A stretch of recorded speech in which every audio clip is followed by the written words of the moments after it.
Os invito a abrir vuestras Biblias en Primera de Timoteo, capítulo 5.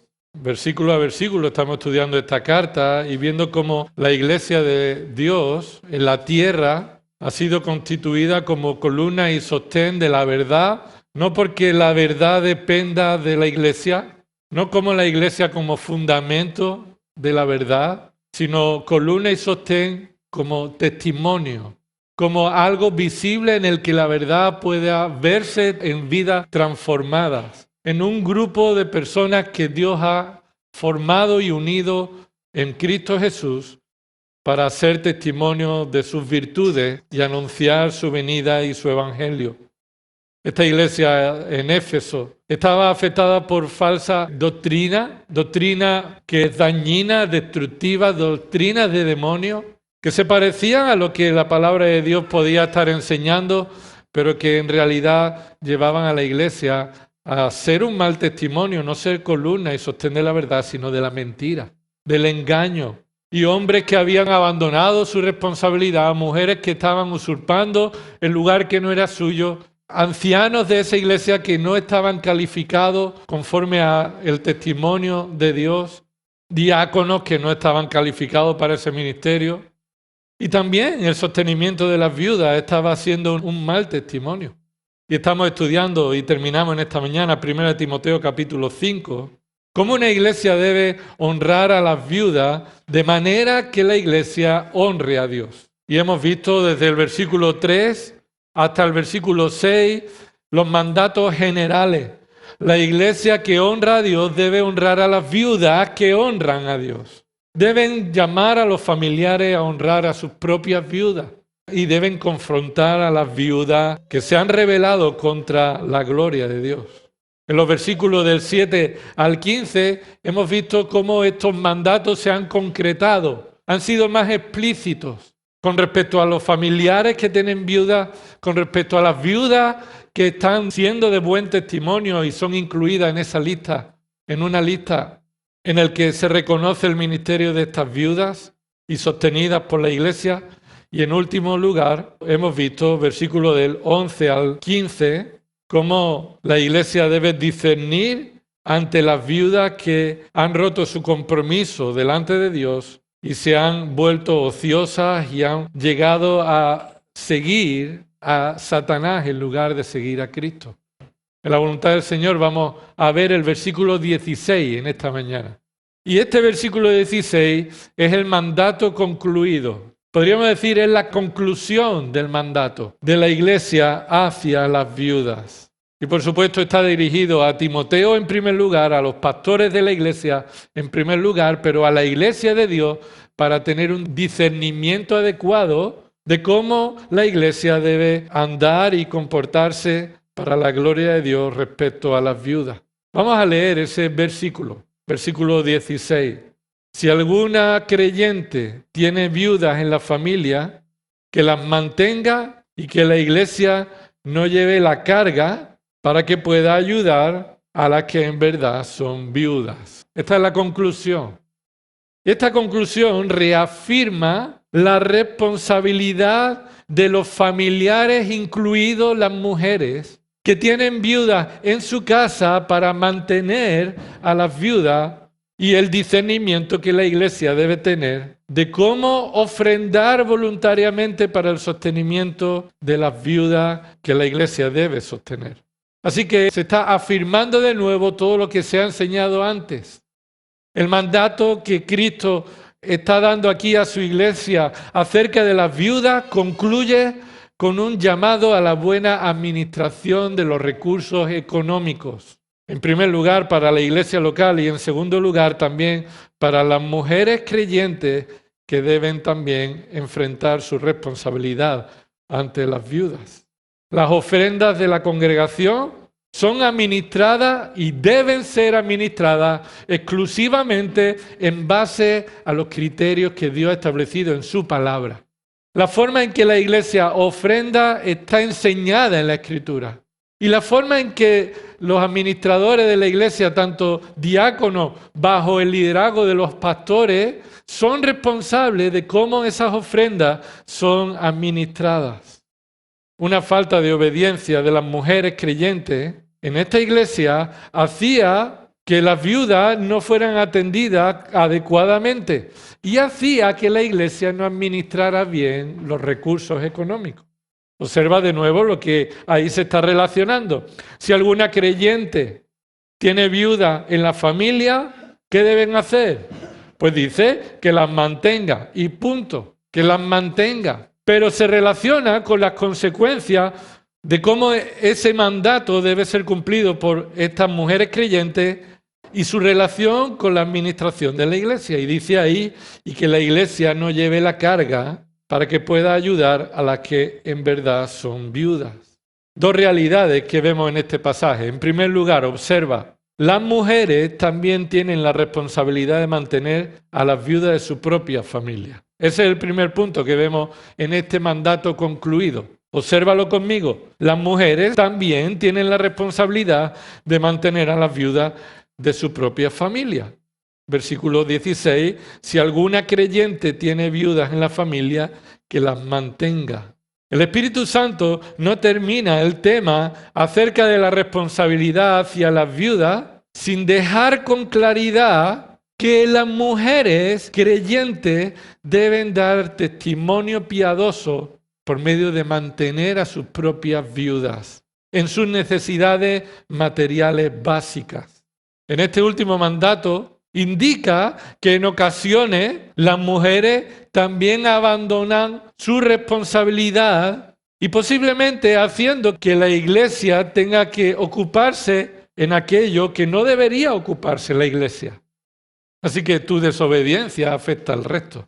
La desobediencia en nuestras vidas afecta a la iglesia. De una u otra manera, la iglesia se ve afectada cuando nosotros no cumplimos con la voluntad de Dios.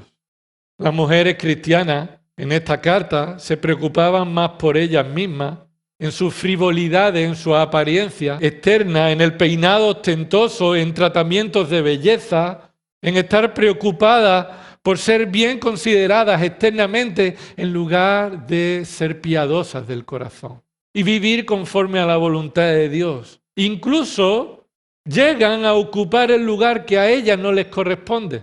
Míralo en el capítulo 2, un poco atrás, versículo 9. El Espíritu Santo le dice a las mujeres creyentes de esta iglesia, asimismo que las mujeres se vistan con ropa decorosa, con pudor y modestia, no con peinado ostentoso, no con oro o perlas o vestidos costosos, sino con buenas obras, como corresponde a las mujeres que profesan la piedad. Esto es contrario. Tú profesas una vida de alabanza a Dios, eso significa piedad, alabas a Dios con tu vida. Entonces, ¿qué haces viviendo llamando la atención a ti? Entonces, ¿qué haces viviendo y poniendo atención a ropa y a peinados y a perlas costosas, ocupándote en lugar de en las obras buenas, en las obras necias? Versículo 11, observa que dice hasta qué punto llega esta situación. Que la mujer aprenda calladamente con toda obediencia. Yo no permito que la mujer enseñe ni que ejerza autoridad sobre el hombre, sino que permanezca callada. Y la única razón por la que el Espíritu Santo lleva a Pablo a escribir esto es porque las mujeres en esta iglesia han usurpado la posición de autoridad que a ellas no les corresponde por diseño divino. Así que vemos, hermanos, que en el contexto de esta iglesia, las mujeres creyentes deben ser conocidas por sus buenas obras piadosas en humildad, en dependencia de la gracia en Cristo, en lugar de buscar su propia exaltación, en lugar de buscar el engaño de las apariencias. Todas las mujeres creyentes deben saber de memoria Proverbio 31:30. Si no lo sabes de memoria, tienes una carencia. Te falta una de las muchas orientaciones que el Señor nos da en su palabra para ser mujeres piadosas que glorifican a Dios. Proverbio 31:30 dice, engañosa es la gracia y vana la belleza o la hermosura, pero la mujer que teme al Señor, esa será alabada. Ese es el lema de las mujeres creyentes. Y ese debe ser el lema de las hijas también. Y debe ser el lema de los hijos que buscan una mujer como esta. Ahora, la mujer que teme al Señor es alabada para la gloria de Dios, no para la gloria de esa mujer.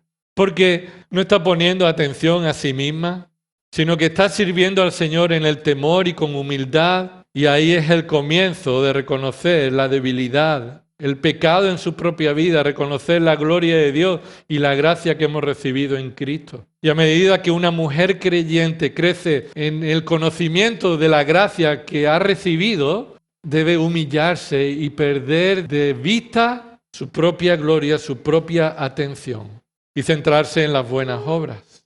Por eso esta mujer creyente, en el capítulo 5, versículo 16, el Espíritu Santo no termina en esta instrucción sin llamar la atención a que las mujeres no están excluidas de su responsabilidad de sostener a las viudas de su propia familia. Y mira que el contexto está en el versículo 4. Observa en el versículo 4, pero si alguna viuda tiene hijos o nietos, que aprendan estos primero a mostrar piedad. Y esto probablemente enfatiza al varón, al hijo y nietos.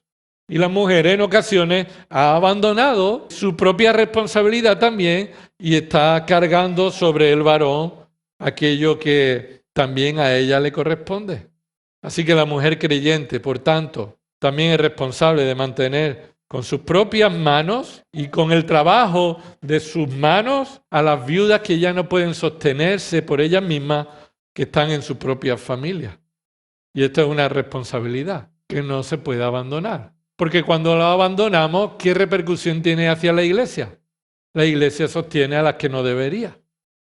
Observa el verbo mantener. Versículo 16. Si alguna creyente tiene viudas en la familia, que las mantenga. Ese verbo mantener solo aparece 3 veces en el Nuevo Testamento. Y es fácil ir a verlo esas 3 veces porque están en este mismo párrafo.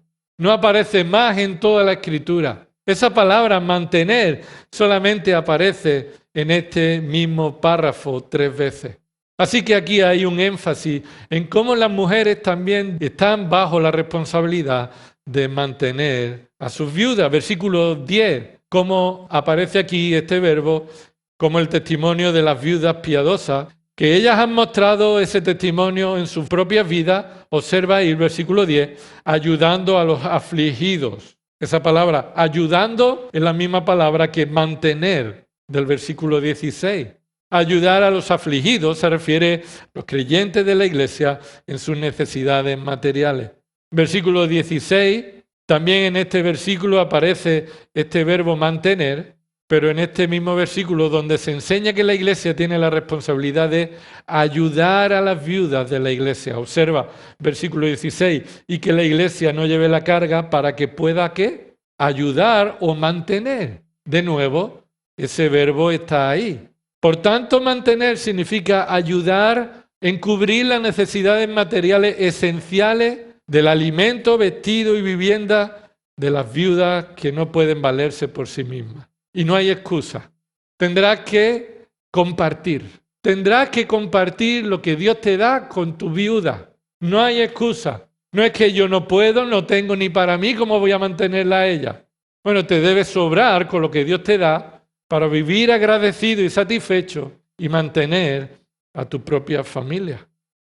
Un ejemplo de esto lo podemos ver en Ruth. Acompáñame a Ruth por un momento. Aquí vemos un ejemplo de cómo esta mujer moabita, es decir, no era considerada del pueblo judío, es mostrada en un testimonio piadoso. Y además en un contexto de una decadencia espiritual de Israel en estos tiempos. Observa Ruth, capítulo 1. Aconteció en los días en que gobernaban los jueces, y ya sabe que esos días en los que gobernaban los jueces en Israel no eran buenos tiempos. Iban de mal en peor. Dice ahí, hubo hambre en el país. Y un hombre de Belén de Judá fue a residir a los campos de Moab con su mujer y sus 2 hijos. Aquel hombre se llamaba Elimelech y su mujer se llamaba Noemí. Los nombres de sus 2 hijos eran Malón y Kelión, afreteos de Belén de Judá. Y llegaron a los campos de Moab y allí se quedaron. Y murió Elimelech, marido de Noemí, y quedó ella con sus 2 hijos. Por tanto, ¿ella qué es? Una viuda con 2 hijos, ¿verdad? Versículo 4, me he saltado el 4, ¿no? Y ellos se casaron con mujeres moabitas. El nombre de una era Orfa y el nombre de la otra Ruth. Y habitaron allí unos 10 años. Murieron también los dos, Malón y Kelión, y la mujer quedó privada de sus 2 hijos y de su marido. Entonces, viuda, y además ya no tiene hijos que la puedan sostener. Entonces, ¿qué será de esta Noemí? Observa, versículo 6. Entonces se levantó con sus nueras para regresar de la tierra de Moab, porque ella había oído en la tierra de Moab que el Señor había visitado a su pueblo dándole alimento. Salió pues del lugar donde estaba y sus 2 nueras con ella, y se pusieron en camino para volver a la tierra de Judá. Y Noemí dijo a sus 2 nueras: Id, volveos cada una a la casa de vuestro padre, que el Señor tenga misericordia de vosotras como vosotras la habéis tenido con los muertos y conmigo. ¿Qué se refiere con los muertos? Habéis sido fieles a vuestros maridos que están muertos y habéis mantenido fidelidad, lo habéis mostrado cuidando de mí. Pero Noemí le dice: volveos ya a vuestra tierra.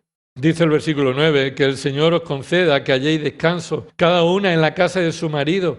Entonces las besó y ellas alzaron sus voces y lloraron. Y le dijeron: no, sino que ciertamente volveremos contigo a tu pueblo. Pero Noemí dijo: volveos, hijas mías, ¿por qué queréis ir conmigo? ¿Acaso tengo aún hijos en mis entrañas para que sean vuestros maridos? Volveos, hijas mías, id, porque soy demasiado vieja para tener marido. Si dijera que tengo esperanza, y si aún tuviera un marido esta noche y también diera a luz hijos, ¿esperaríais por eso hasta que fueran mayores? ¿Dejaríais vosotras de casaros por eso? No, hijas mías, porque eso es más difícil para mí que para vosotras, pues la mano del Señor se ha levantado contra mí. Y ellas alzaron sus voces y lloraron otra vez. Y Orfa besó a su suegra, pero Ruth se quedó con ella. Entonces Noemí dijo: mira, tu cuñada ha regresado a su casa, a su pueblo y a sus dioses. Vuelve tras tu cuñada. Versículo 16. Pero Ruth dijo: no insistas que te deje, o que deje de seguirte, porque a donde tú vayas iré yo, y donde tú mores, moraré. Tu pueblo será mi pueblo, escucha, y tu Dios mi Dios. Este no es un versículo para una boda. Estas no son las promesas de un esposo y una esposa, que muchas veces se han utilizado en las bodas. Este es el compromiso de una nuera con su suegra, que ha sido salvada por la gracia de Dios. Esta Noemí no volvió a sus ídolos. Dios la salvó por pura gracia. Por misericordia, Ruth reconoció al Dios de Noemí como el único Dios verdadero. Y ella quiso honrar a Dios siguiendo en el compromiso de sostener a su viuda. ¡Qué gran testimonio!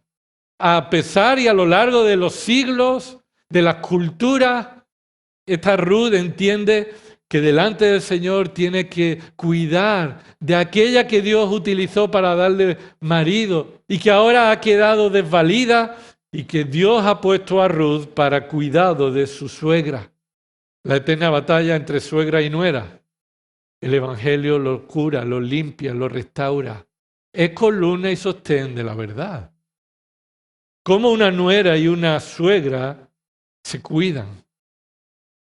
Hasta tal punto que dice ahí en el testimonio de Ruth que trabajó duro para mantener a ambas mujeres en sus necesidades básicas.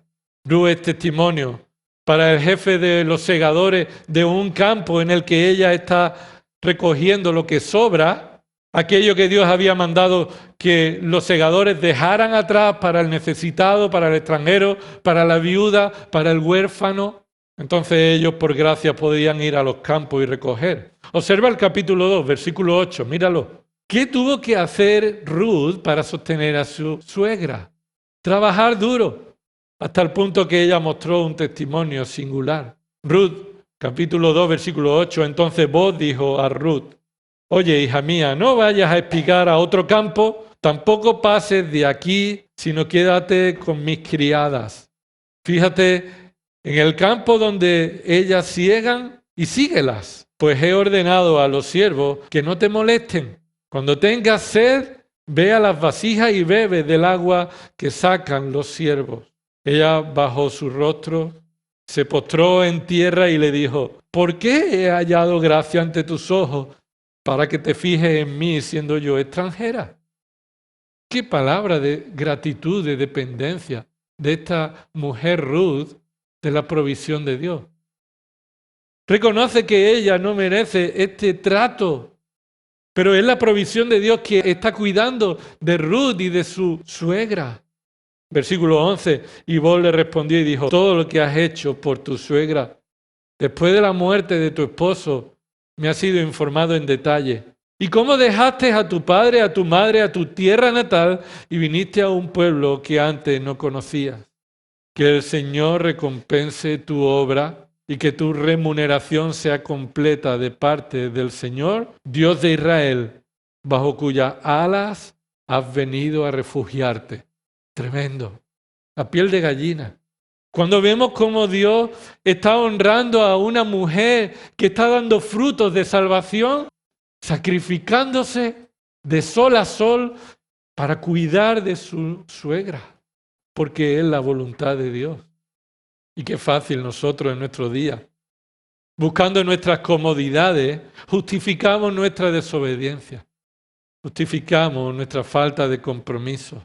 Versículo 13, observa cómo termina esta sección, Ruth 2:13. Entonces ella dijo: Señor mío, he hallado gracia ante tus ojos, porque me has consolado y en verdad has hablado con bondad a tu sierva, aunque yo no soy como una de tus siervas. Fruto de humildad, ¿verdad? El fruto que debe haber en la vida de un creyente, de una mujer creyente, de un hombre creyente.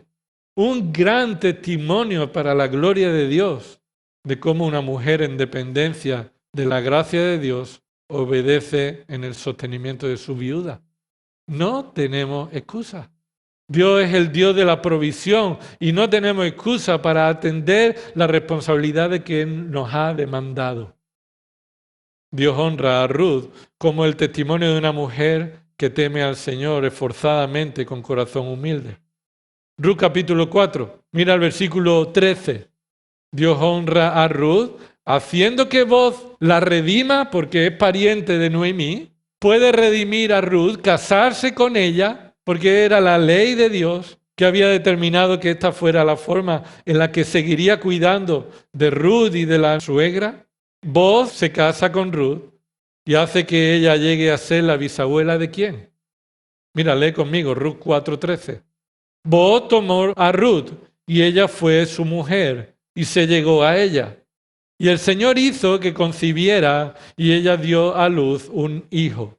Entonces las mujeres dijeron a Noemí: bendito sea el Señor que no te ha dejado hoy sin redentor, que su nombre sea célebre en Israel. Sea Él también para ti restaurador de tu vida y sustentador de tu vejez, porque tu nuera, que te ama y es de más valor para ti que 7 hijos, le ha dado a luz. Qué expresión tan tremenda de cómo las personas veían en la relación entre Ruth y Noemí. Mira, Noemí, que Ruth para ti es mejor que 7 hijos. Tremendo. Y entonces dice ahí, versículo 16, entonces Noemí tomó al niño, lo puso en su regazo y fue su nodriza y cuidó de su nieto. Versículo 17, y las mujeres vecinas le dieron un nombre diciendo: le ha nacido un hijo a Noemí. Y lo llamaron Obed. Él es el padre de Isaí. ¿Isaí es el padre de quién? De David. ¿Cómo Dios honró el testimonio de Ruth? Haciendo que ella sea la bisabuela del rey David. Y por tanto, haciendo que ella esté en la genealogía de ¿quién? Nuestro Señor y Salvador Jesucristo. Es el testimonio de cómo Dios honra a aquellas mujeres que de manera dependiente, sacrificada y humilde, dependientes del Señor, abandona todo egoísmo y todo pensamiento y deseo de satisfacción personal para glorificar a Dios sosteniendo y compartiendo con su suegra. Nosotros vivimos por encima de lo que merecemos.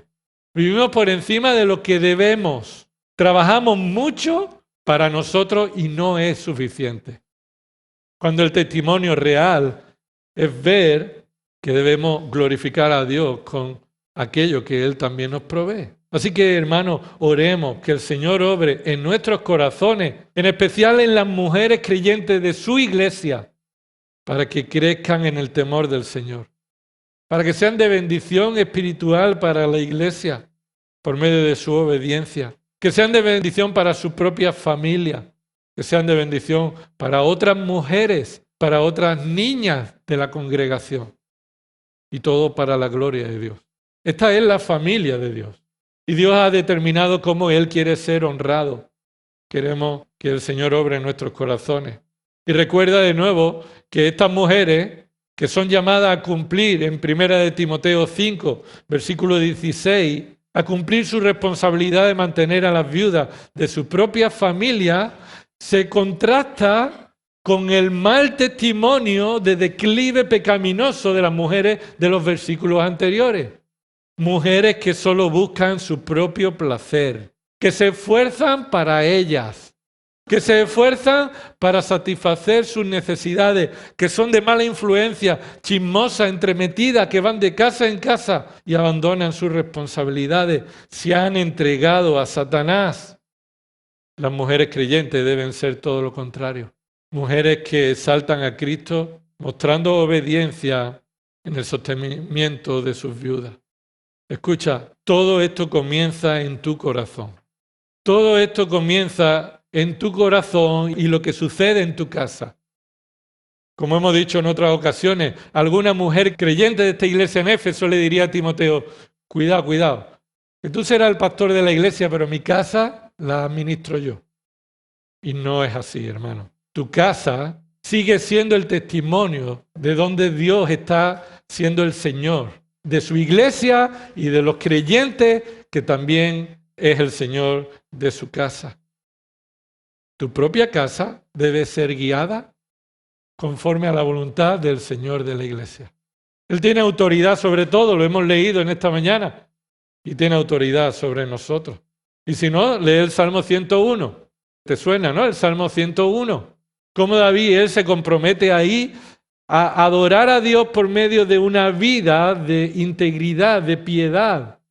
El Salmo 101 dice así, la misericordia y la justicia cantaré, a ti, oh Señor, cantaré alabanzas. ¿Y cómo dice David que lo va a hacer esta canción, esta alabanza? Versículo 2, prestaré atención al camino de integridad. Voy a poner atención a cómo yo debo vivir en integridad, en obediencia, sin doblez de corazón. Versículo 2 dice ahí al final, en la integridad de mi corazón andaré. ¿Dentro de qué? No dentro de la iglesia, dentro de mi casa. Así que comienzan con un corazón íntegro que no deja ninguna esfera de su vida al margen del señorío de Cristo y se traduce en una integridad en lo más secreto, en lo más privado, en la casa. Así que oremos, hermanos, para que todos y cada uno de nosotros, pero en especial, como se nos dice aquí, las mujeres que han sido salvadas por la gracia de Cristo, den testimonio de una vida transformada por medio de la dependencia del Evangelio, que vivan en el temor del Señor, que sean columna y sostén de la verdad en una vida de testimonio piadoso. Ese es el propósito por el cual Dios te ha salvado, para ser para la gloria de su gracia. En segundo lugar, ¿qué nos dice este versículo? Observa, el versículo nos dice que la iglesia debe ser aliviada y favorecida para que cumpla su responsabilidad de sostenimiento. Lo vuelvo a repetir, el versículo nos continúa diciendo que la iglesia debe ser aliviada y favorecida para que la iglesia cumpla su responsabilidad de sostenimiento. Versículo 16, lo vemos de nuevo. Si alguna creyente tiene viuda en la familia, que las mantenga. ¿Y esto qué repercusión tendrá? Entonces dice ahí, y que la iglesia no lleve la carga para que pueda ayudar a las que en verdad son viudas. Dos elementos ahí, que la iglesia no lleve la carga para que pueda ayudar. Así que la iglesia debe ser aliviada y debe ser favorecida. Debe ser aliviada de una carga y debe ser favorecida para que cumpla con la ayuda que Dios ha establecido. La iglesia como congregación local debe ser aliviada de una responsabilidad que no le corresponde. Tu compromiso delante del Señor es sostener a las viudas que en verdad son viudas. Y termina el párrafo como empieza. Mira el versículo 3. Honra a las viudas que en verdad son viudas. Y termina el párrafo diciendo, la iglesia puede ayudar a las que en verdad son viudas. Así que empieza y termina con la misma idea. Discernimiento espiritual para la iglesia, para saber a quién debe sostener, a quién debe honrar. Escucha, la iglesia no existe para hacer de este mundo un lugar mejor. No. La iglesia no existe para predicar el evangelio por medio de la justicia social. No. La iglesia no está llamada a la ayuda humanitaria para que el evangelio sea más eficaz. No. Escucha, el amor que la iglesia es llamada a mostrar al mundo no es evangelístico. No es para que el mundo crea, es para que el mundo te identifique a ti como un verdadero discípulo. Juan 13:35, escucha esto. En esto conocerán todos que sois mis discípulos. ¿Lo sabéis este versículo? Si os tenéis amor los unos a los otros. ¿Sí? Entonces, nuestro amor, ¿qué hará? ¿Que el mundo conozca qué? ¿El evangelio? No. No hará que el mundo crea el evangelio por medio de ver nuestro amor. Hará que el mundo crea que nosotros somos discípulos de Cristo. Somos identificados como aquellos que siguen a Cristo. Y aún identificándonos, mantienen en la incredulidad. Siguen rechazando el evangelio, pero ellos saben, estos no son como otros. Estos son verdaderos discípulos. Y aún para los creyentes, esto sirve como una llamada de atención. El mundo te conocerá como un verdadero discípulo si estas señales se dan en tu vida. Así que el amor que como iglesia debemos mostrar no tiene un énfasis evangelístico, sino que tiene un énfasis de identificación del verdadero creyente. Fruto de la obra del Espíritu Santo para la gloria de Dios. Así que observa que la ayuda a las viudas no es una carga para la iglesia.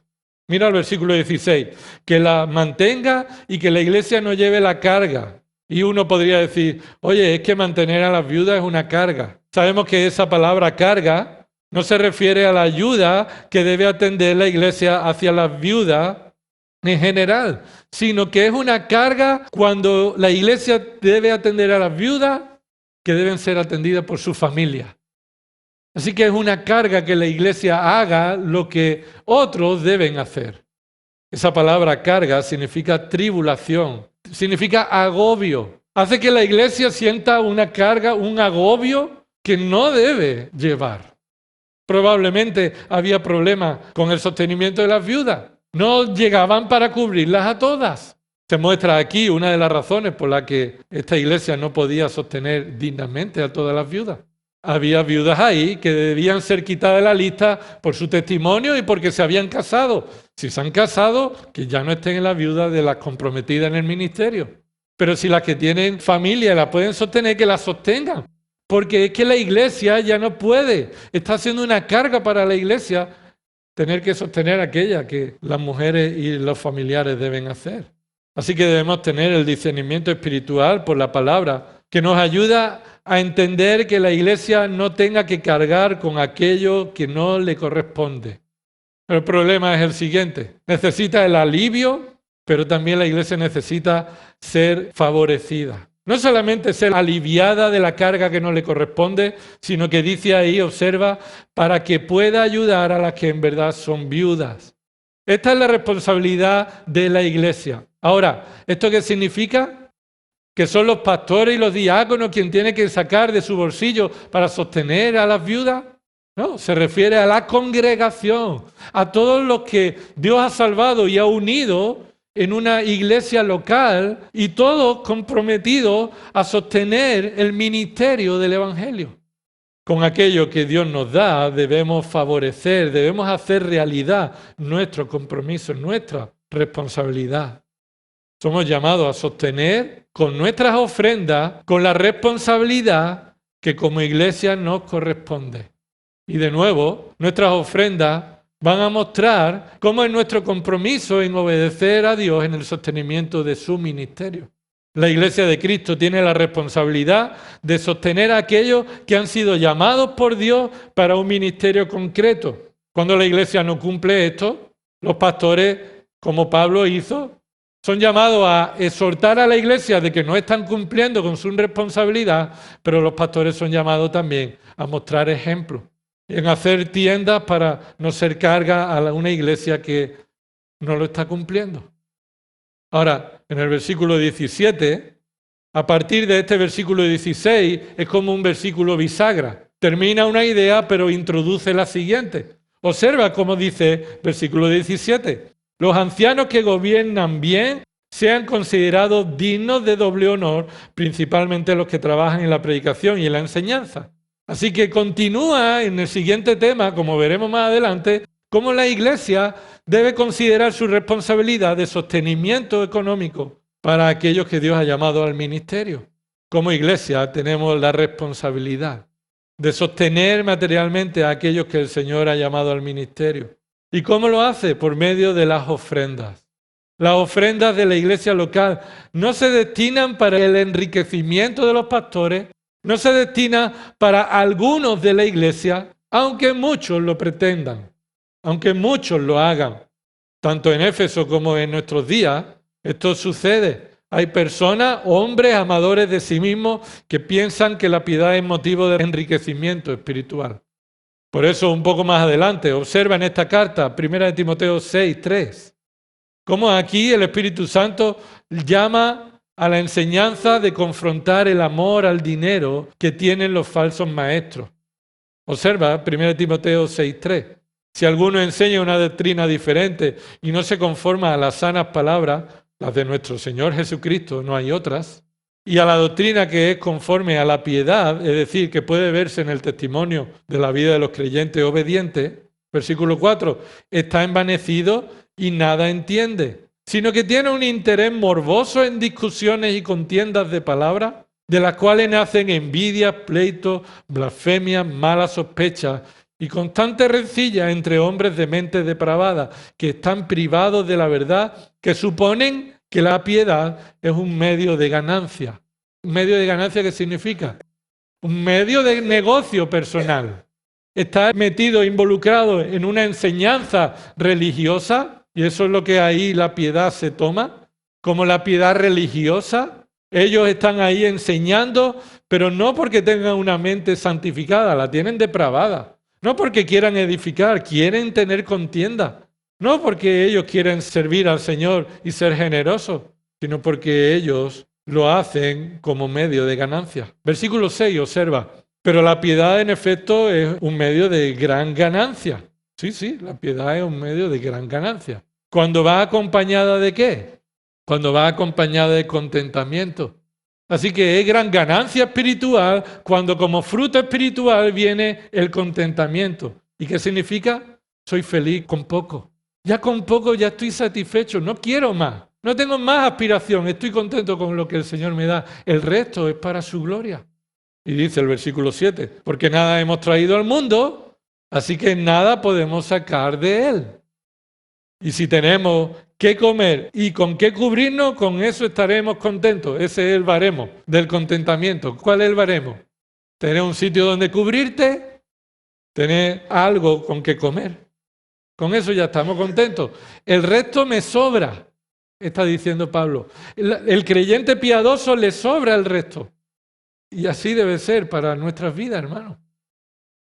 Dice en el versículo 9, pero los que quieren enriquecerse caen en tentación y lazo y en muchos deseos necios y dañosos que hunden a los hombres en la ruina y en la perdición. Porque la raíz de todos los males es el amor al dinero, por el cual, codiciándolo algunos, se extraviaron de la fe y se turbaron con muchos dolores. Que no sea así para nosotros. Que con la satisfacción que tenemos en Cristo y el contentamiento de que Él nos da lo necesario para cada día, como Dios le dijo a Israel en el desierto, mira, yo os voy a dar maná para cada día, no te guardes para mañana. Mañana vendrá maná. Cada día tendrá para el afán de ese día, la necesidad de ese día. Pero qué fácilmente nosotros entramos en esta rueda, ¿verdad? en esta rueda del consumo, empezando por un servidor y cada uno debemos examinar delante del Señor cómo estamos administrando, cómo estamos amando cosas materiales y el dinero para alcanzarlas. Pablo le recuerda a Timoteo que él debe huir de estas cosas. Observa el versículo 11. Porque precisamente todos estamos en esta tentación de poner nuestro corazón en la riqueza y buscar la satisfacción que conseguimos con el uso egoísta de lo que Dios nos da. En muchas ocasiones la Iglesia no está capacitada para cubrir las necesidades que requiere el ministerio porque estamos más centrados en nuestras propias comodidades y para nuestras pasiones. Pedí, dice Santiago, y no recibí, porque pedís mal para vuestros propios deseos. Y no es que queramos ser una iglesia con muchas posesiones, pero queremos responder a las necesidades que Dios pone delante de nosotros con aquello que el Señor nos ha dado. ¿O es que tú lo has ganado? ¿Es que tú lo has sudado? ¿El Señor no es quien ha provisto? El pueblo de Israel es para nosotros un ejemplo y testimonio de egoísmo, de pecado centrado en sus necesidades. Y Dios les dice en Ageo 1:2, le dice, así dice el Señor de los ejércitos, este pueblo dice, no ha llegado el tiempo de la casa del Señor que sea edificada. Entonces vino la palabra del Señor por medio del profeta Ageo diciendo, ¿es acaso tiempo para que vosotros habitéis en vuestras casas artesonadas mientras que la casa del Señor está desolada? ¿Decís que no ha llegado el tiempo? Mira cómo está la casa del Señor, mira cómo están vuestras casas. Ha llegado el tiempo para vuestras casas, pero no estáis dispuestos a dedicar lo que el Señor os da para su gloria. Y por eso el Señor les dice a ellos, en el versículo 5, ahora pues, así dice el Señor de los ejércitos, considerad bien vuestros caminos. Sembráis mucho, pero recogéis poco, es decir, no es suficiente. Coméis, pero no hay suficiente para que os saciéis. Siempre te quedas con hambre y dices, oye, me comería aquello más. Bebéis, pero no hay suficiente para que os embriaguéis. Os vestís, pero nadie se calienta. Y el que recibe salario en bolsa rota. Nunca es suficiente. Pero no es porque el Señor no os da, sino por vuestro egoísmo no tiene límite. Nuestro egoísmo no tiene límite. Así que el Señor les dice, versículo 7, considerad bien vuestros caminos. Subid al monte. Traed madera y reedificad el templo para que me agrade de él y yo sea glorificado, dice el Señor. Esperáis mucho, pero he aquí, hay poco. Y lo que traéis a casa, yo lo aviento. ¿Por qué? Declara el Señor de los ejércitos.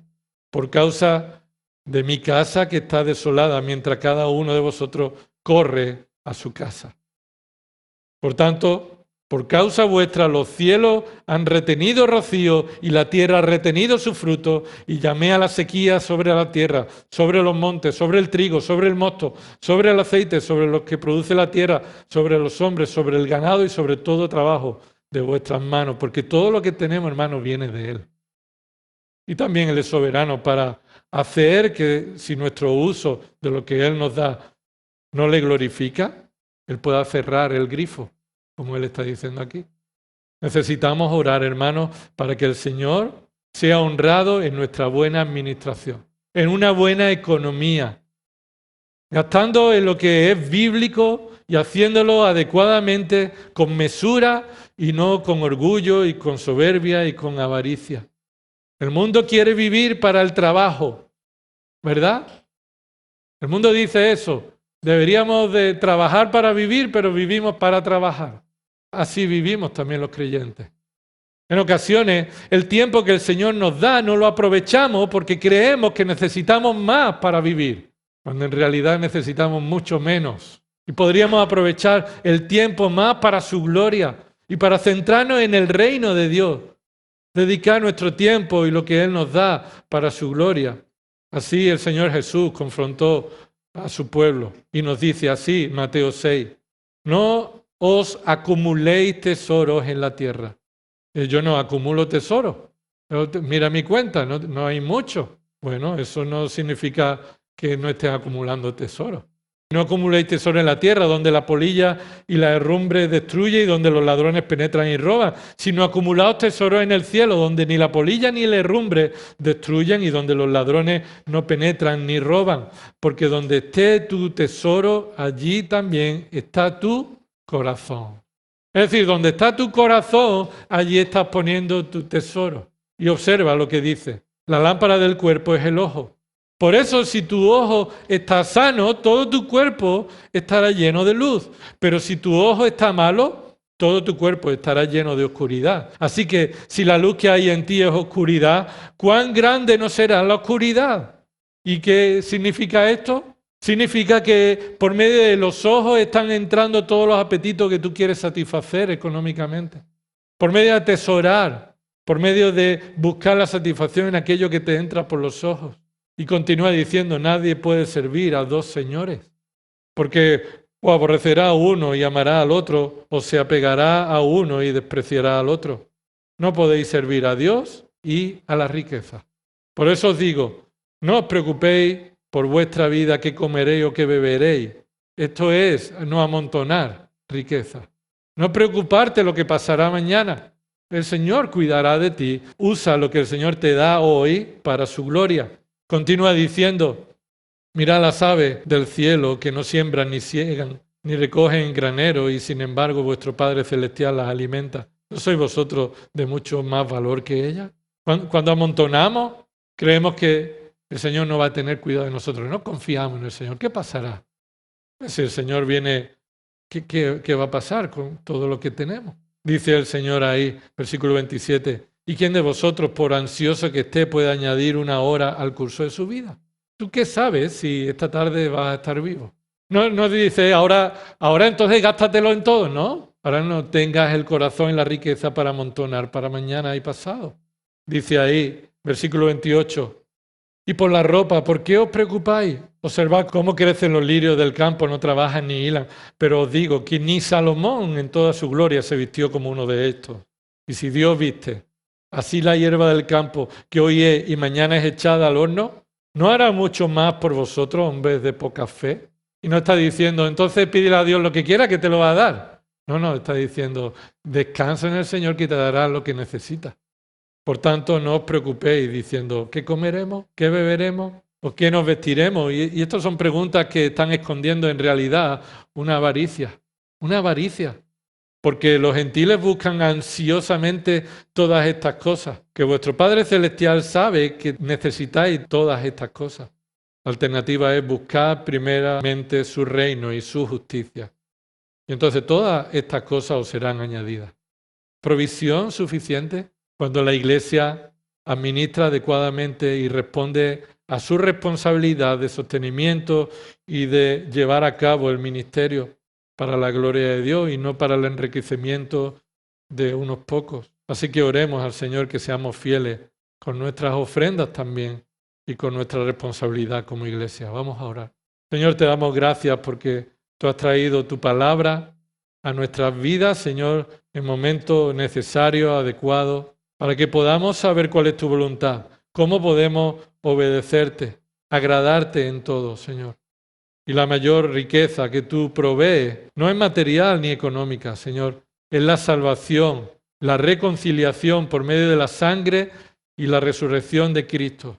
Y si hay alguien aquí, Señor, que no tiene a Cristo como Señor y Salvador, Señor, convéncelo de pecado, porque su deuda contigo ni siquiera será pagada por toda la eternidad en el infierno. Señor, porque su deuda es espiritual, por la ofensa a tu santísima gloria, a tu supremo poder, a la gloria que solo tú mereces.